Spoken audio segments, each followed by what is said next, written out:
നീ എന്താ ഇവിടെ? മമ്മൂട്ടി മോഹൻലാലിനെ കൊണ്ടുവന്ന് തേച്ച് 21 പടം വട്ടത്തിലും നീളത്തിലും പോയി. ഒരു 125 കോടി എന്നൊക്കെ ഈ വന്നിരുന്ന മമ്മൂട്ടിക്കും മോഹൻലാലിന് ഇത്രയും പ്രായമുള്ള ആൾക്കാരൊക്കെ തള്ളുന്നതിനൊരു ഇത് വേണം. അല്ല, അവൻ എങ്ങനെ ഇവിടെ? ലോ ലവൻ. പാട്രിയറ്റ് എന്ന സിനിമ നല്ലത് പെട്ടി ഓട്ടോറിക്ഷ എന്നൊരു സിനിമയായിട്ടാണ് വന്നത്. പാട്രിയറ്റ് എന്ന സിനിമ നല്ലത് പെട്ടി ഓട്ടോറിക്ഷ എന്നൊരു സിനിമയായിട്ടാണ് വന്നത്. ലാലേട്ടൻ ഉള്ളതുകൊണ്ട് ഒരു മിനിറ്റ്, ചില ഊളകളുടെ ഒരു ചോദ്യം ഉണ്ടെന്ന് അറിയാമോ? ഇപ്പൊ ലാലേട്ടനെ കൊണ്ടുവന്നിട്ട് നിങ്ങൾക്ക് മമ്മൂക്കോടൊപ്പം നിന്ന് 100 കോടി മമ്മൂക്കയ്ക്ക് അടിച്ചു കൊടുക്കാൻ പറ്റുമെന്ന്? എടാ 100 കോടി ഒറ്റയ്ക്ക് അടിക്കണോടാ. ആണായിട്ട് ഒറ്റയ്ക്ക് നിന്ന് അടിക്കുന്നതാണ് അന്തസ്. നീ ചീറ്റുള്ളൂ, കൊത്തത്തില്ല, പല്ല് പോയില്ലേ? സകൃതകൃതമായ നാട്ടുകാരെ ശ്രദ്ധിക്കുക, കലാപരിപാടികൾ തുടങ്ങാൻ ആരംഭിക്കാൻ.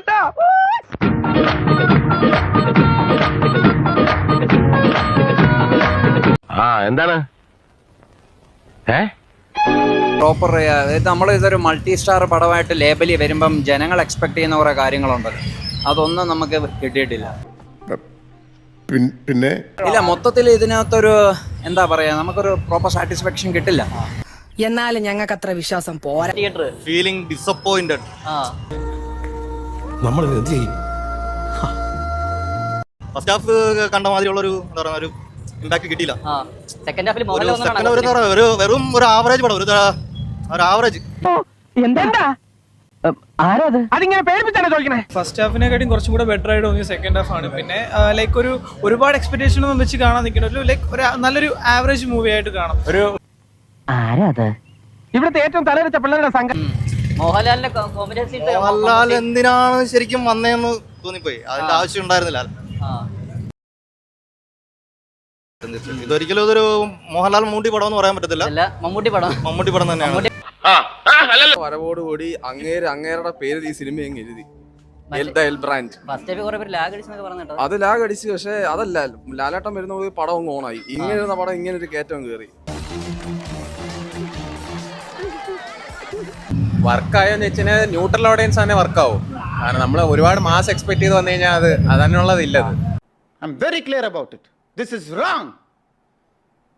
I'm very clear about it. This is wrong. ഒരു മമ്മൂട്ടി മോഹൻലാൽ ഫാക്ടർ വർക്കായില്ല ഇതിലില്ല, എല്ലാം വർക്കായില്ല. ഇത് സാധാരണ ഏത് നടന്നു വെച്ചാലും ഇങ്ങനെ തന്നെ വരത്തുള്ളൂ. പറ്റിപ്പോയടാ. വേണ്ട നീ ഞാൻ പലതവണ പറഞ്ഞതാ, കേട്ടില്ല. ഞാൻ തന്നെ അടിപൊളി എടുത്തു പറയാനായിട്ട് ഫഹദിന്റെ വില്ലനിസം ഷെയ്ഡും കൊള്ളായിരുന്നു. അപ്പൊ നമ്മൾ ഈ ഒരു ലാലേട്ടൻ മമ്മൂട്ടി ഫാക്ടർ പ്രതീക്ഷിച്ച് വരേണ്ടതാണ്. ആ ഫാക്ടർ പ്രതീക്ഷിച്ച് വരാതിരിക്കുന്നത്. ആരും ഒന്നുമില്ല. പിന്നെ ആ ഒരു ക്യാരക്ടറിനകത്ത് അത്യാവശ്യം കുഴപ്പമില്ലാതെ ചെയ്തിരിക്കുന്ന ഫഹദ് ഫാസിൽ കുറച്ച് കൊള്ളാം.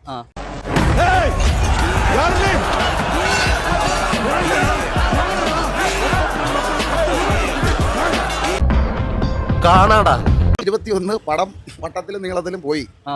ഒരു 125 കോടി എന്നൊക്കെ ഈ വന്നിരുന്ന മമ്മൂട്ടിക്കും മോഹൻലാലിന് ഇത്രയും പ്രായമുള്ള ആൾക്കാരൊക്കെ തള്ളുന്നതിനൊരു ഇത് വേണം. ഞാൻ ആലോചിച്ചപ്പോ ഒരു കാര്യം തോന്നിപ്പോവാണ്. എന്തേ? ജനങ്ങൾ സമ്പൂർണ്ണ സാക്ഷരത നേടിയതാണ് നമുക്കടിയായത്.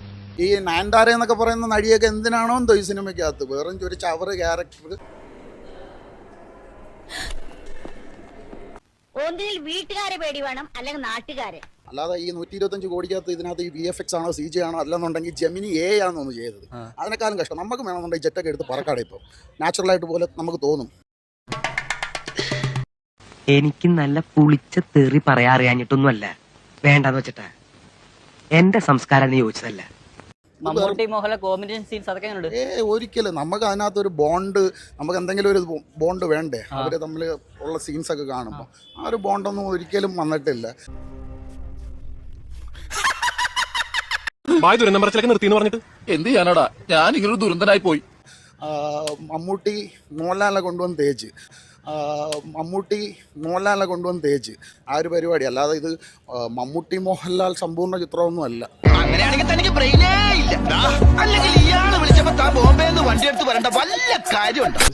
കുഞ്ചാക്കോവനൊക്കെ എല്ലാ പടത്തിലും കുഞ്ചാക്കോവന് ഇത് കണക്കത്തെ ഒരു റോള് എല്ലാ ഡയറക്ടർമാരും കാത്തു സൂക്ഷിച്ചു വെച്ചിരിക്കും. അത്രേ ഉള്ളൂ.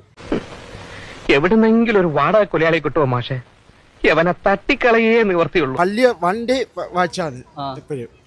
പക്ഷെ മോഹൻലാലിന് ആ കാല് വയ്യാതെ കൊണ്ടുവരണ്ടായിരുന്നു. മോഹൻലാൽ അത്ര ഒരു ഇതായിട്ട് വരില്ല. അതൊരു വയ്യായ്മ ഒരു കാണിക്കുന്നുണ്ട് പടത്തിൽ.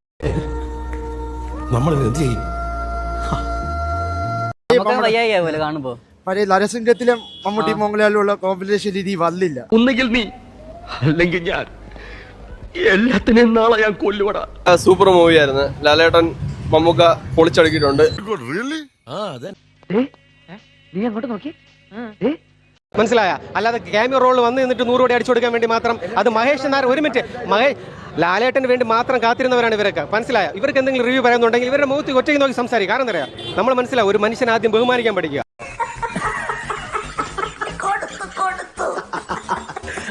ഒരു നമ്മൾ സിനിമയ്ക്ക് വരുന്നു, ആദ്യത്തെ ഫസ്റ്റ് ഹാഫ് പക്കാലാഗ്, ഉറങ്ങണോ വേണ്ടേ? കാരണം ഇതിനു മുമ്പ് ഞാൻ ഇനി ഉറങ്ങിയിട്ടാണ് റിവ്യൂ പറഞ്ഞെന്ന് പറയും. പക്കയായിട്ടിരുന്ന് ഉറങ്ങില്ല, നന്നായിട്ടിരുന്ന് ഇങ്ങനെ ലാഗ് ചെയ്ത് എൻ്റെ ഏട്ടൻ എപ്പം വരും എന്നുള്ള ഒറ്റ പ്രതീക്ഷയിൽ വെയിറ്റ് ചെയ്തു. എൻ്റെ മോനെ ആ ഒരു കടന്നുവരവ്, ഈ പടത്തിനകത്ത് ഒരേ ഒരു ഇമ്പാക്ട് എന്ന് പറയുന്നത് അത് ലാലേട്ടൻ കടന്നു വരുമ്പോൾ മാത്രം. ധീരന്മാരെ അഭിനന്ദിക്കാൻ ഈ ദാമോദരജിക്ക് എന്നും സന്തോഷമുള്ളൂ. സർക്കാർ അങ്ങനെ വർഷങ്ങൾക്ക് ശേഷം ഞാൻ ആൺകുട്ടിയെ കണ്ടു എന്നുള്ളതിന് യാതൊരു സംശയമില്ല. പക്കയാണ്, ജെന്യുവനാണ്. നിങ്ങൾ മനസ്സിലാക്കുക, പ്രേക്ഷകരെ വന്ന് കാണുക. നിങ്ങൾക്ക് പടം കാണാൻ ആഗ്രഹമുണ്ടെങ്കിൽ ഇന്റർവെല്ലിന് ശേഷം ആദ്യം വന്ന് ഒരു അരമണിക്കൂർ ഇവിടെ ഇരുന്ന് ഒരു പോപ്കോൺ ഒക്കെ കഴിച്ചതിന് ശേഷം ഇന്റർവെല്ലിന് ശേഷം നിങ്ങൾ കയറി കണ്ടോളൂ. എടാ നാറി, നിനക്ക് നാണമുണ്ടോ? എടാ മുതുകാളെ, നിനക്ക് ഇതിന് എന്ത് സുഖം കിട്ടുന്നു? ലാലേട്ടൻ വന്നായിരിക്കുന്ന ആ ഒരു ഇമ്പാക്ട്, ആ ഇമ്പാക്ട് ലാലേട്ടന്റെ റോള് കഴിയുന്നതോടുകൂടി അവിടെ നഷ്ടപ്പെടുകയാണ്.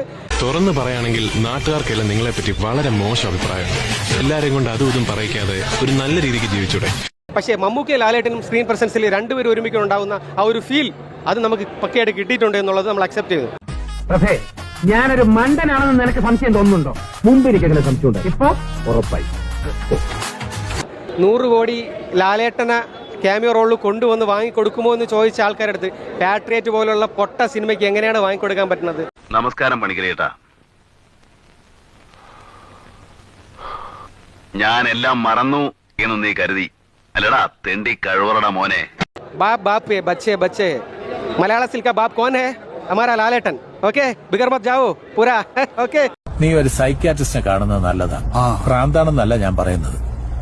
കയ്യിൽ നിന്ന് പോയി കഴിഞ്ഞാൽ പിന്നെ പറഞ്ഞിട്ട് കാര്യമില്ല. ലാലേട്ടൻ ഇല്ലാത്ത ആ ഒരു ഏരിയ അതില്ലായിരുന്നെങ്കിൽ ഈ പടം പക്ക ഫ്ലോപ്പ്. പാട്രിയറ്റ് അല്ല. ഞാൻ കാറില വന്ന സുഹൃത്തുക്കളോട്, എന്റെ ചെറുക്കൻ്റെ അടിപൊളി കാറില വന്നത്, പക്ഷെ തിരിച്ചു പോകണം എങ്ങനെയാണെന്ന് അറിയാമോ? പെട്ടി ഓട്ടോറിക്ഷ പിടിച്ചിട്ട്. ദിസ് ഇസ് പാട്രിയറ്റ് അല്ല, പെട്ടി ഓട്ടോറിക്ഷ.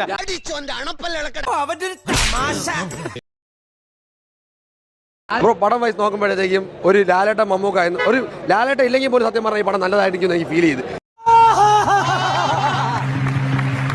കാരണം വെച്ചാൽ ഒരു ക്യാമിയോ എന്ന് പറയുമ്പം വേസ്റ്റ് ക്യാമിയോ ആണ്. നല്ല ക്യാമിയോ ആണെങ്കിൽ കുഴപ്പമില്ല. അത് ലാലേട്ടനെ കൊണ്ടുവന്നിട്ട് ഒന്നും ചെയ്യാതെ ചുമ്മാ കൊണ്ടുവന്ന് മരിപ്പിച്ച് പറഞ്ഞു വിട്ട് ആ ഒരു ലെവലിലാണ് കൊണ്ടുവന്ന. ലാലേട്ടൻ ഫാൻസിലാ പറഞ്ഞാൽ ലാലേട്ടൻ ഫാൻസ് ഭയങ്കര ഇമ്പാക്ട് ഉണ്ടാക്കുന്നു. ആ ലാലേട്ടൻ്റെ ഇൻട്രോയോടാ തീർന്ന ഇമ്പാക്ട്. ഞാൻ എന്താണോ ഇങ്ങനെ ആയിപ്പോയത്? താൻ ചിന്തിച്ചിട്ടുണ്ടോ? അത് കഴിഞ്ഞപ്പോഴത്തേക്കും ആ പടവും വീണ്. കാരണം ഫസ്റ്റ് ഹാഫ് ഒക്കെ ഒരു നോർമൽ കൊണ്ട് സെക്കൻഡ് ഹാഫ് കഥയിലോട്ട് കൊണ്ടുവരുമ്പോഴത്തേക്കും ലാലേട്ടൻ കയറി വന്ന് പടം നശിപ്പിക്കുന്നു എന്ന് വേണം പറയാൻ. താല്പര്യമില്ലല്ലേ? തൃപ്തിയായി സാറേ, എനിക്ക് സന്തോഷായി. ഇപ്പോഴെങ്കിലും സാർ ഇത് ചെയ്തല്ലോ. ചിലർ പറയുന്നത് മമ്മൂക്കൊക്കെ ഒരു 100 കോടിക്കാണ് ലാലേട്ടനെ കൊണ്ടുവന്നത്. ബബ്ബ സിനിമയിൽ ദിലീപേട്ടൻ ഒരു 100 കോടി എന്ന് പറഞ്ഞിട്ട് ഈ മോഹൻലാൽ ഫാൻസിനെ വന്നിട്ട് ലാലേട്ടനെ ഹൈപ്പ് കയറി ഇങ്ങോട്ടെന്ന് പറഞ്ഞ് എന്തെല്ലാമോ കാണിച്ച് ഹിറ്റാവേണ്ട പടത്തിനെ കൊണ്ട് നശിപ്പിച്ചു കൊടുത്ത്. ഈ ബുദ്ധി തോന്നിച്ച നേരത്തിന് ചന്തയിൽ പോയി ഒരു കോഴിമുട്ട വാങ്ങിച്ച് വിരിയാൻ വെച്ചിരുന്നെങ്കിൽ ആ മുട്ട വിരിഞ്ഞ് കോഴിയായി.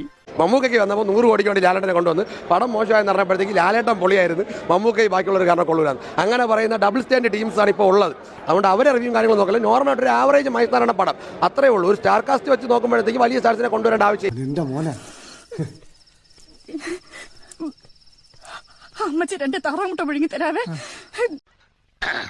സാകളെ കേരള ഫയർഫോഴ്സിനും ഇവിടുത്തെ നാട്ടുകാർക്കും മണവാളാൻ സൽസിന്റെ പേരിലും എന്റെ വ്യക്തിപരമായ പേരിലും ഞാൻ നന്ദി രേഖപ്പെടുത്തിക്കൊള്ളുന്നു.